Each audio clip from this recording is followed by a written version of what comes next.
Bonsoir à tous, merci de nous rejoindre sur InfoLive TV, développant ensemble les grands titres de l'actualité de ce jeudi 7 janvier. Le ministre de la Défense Ehud Barak a réagi aujourd'hui au dernier tir de roquette Qassam contre Israël et a promis une réponse sévère. L'ancien Premier ministre a déclaré ce jeudi qu'Israël intensifierait au fur et à mesure ses actions militaires dans la bande de Gaza pour chaque roquette lancée contre Israël. De leur côté, des sources sécuritaires ont confirmé les récentes déclarations du vice-premier ministre Haim Ramon et ont annoncé en réponse au tir de roquette Qassam une diminution de 5% de la quantité d'électricité fournie par Israël dans la bande de Gaza. Une mesure qui entrera en vigueur à partir de cette nuit. Après la réaction israélienne au problème de Gaza, tournons-nous maintenant du côté de la réaction égyptienne. Le ministre égyptien des Affaires étrangères, Ahmed Aboulgate, a en effet déclaré aujourd'hui, dans un message très clair en direction des Palestiniens de Gaza, que quiconque tenterait de forcer la frontière aura les jambes cassées. Le ministre égyptien tentait ainsi, dans un style particulier, de dissuader les Palestiniens de Gaza de franchir la frontière en direction de l'Égypte. M. Aboulgate a de plus fermement condamné le Hamas et les tirs de roquettes contre Israël et a déclaré que de telles actions causaient avant tout du tort au peuple palestinien lui-même.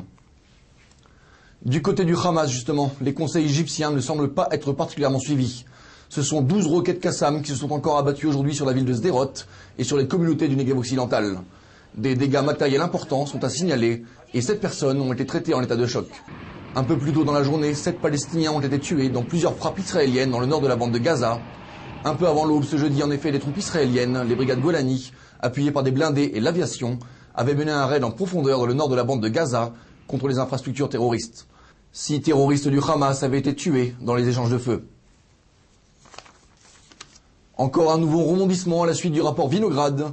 Le député de la Knesset, Avigdor Yitzhaki, membre du parti Kadima, a présenté ce jeudi sa lettre de démission à la présidente de la Knesset, Dalia Itzik. Le député, dans une interview donnée pour le quotidien Yediot Aharonot, a justifié sa décision en affirmant qu'il avait promis de démissionner à la suite de la remise du rapport final, promesse tenue. Il a ensuite ajouté estimer qu'Ehud Olmert était, je cite, le pire Premier ministre de l'histoire d'Israël. L'envoyé international du quartet au Proche-Orient, Tony Blair, a affirmé ce jeudi estimer que les Palestiniens remplissaient leurs obligations sécuritaires telles que définies par la feuille de route. Il a ensuite ajouté qu'il était temps pour Israël de remplir aussi ses obligations. Au lendemain de sa rencontre avec Shimon Peres, l'ancien Premier ministre britannique s'est rendu aujourd'hui dans les territoires contrôlés par l'autorité palestinienne, et notamment dans la ville de Naplouse.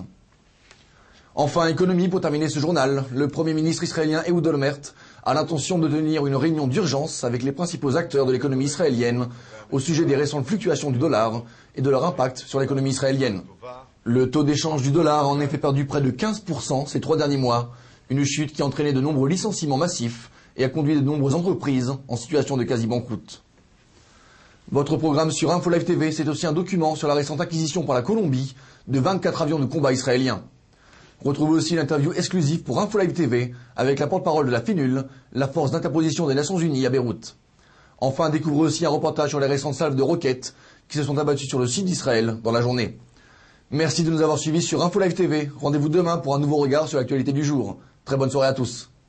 Découvrez en avant-première le nouveau service d'InfoLive TV. Recevez gratuitement chaque jour, en vidéo, les informations d'Israël et du Proche-Orient sur votre mobile. Pour vous abonner, entrez sur notre site www.infolive.tv et cliquez sur la bannière Service téléphone mobile.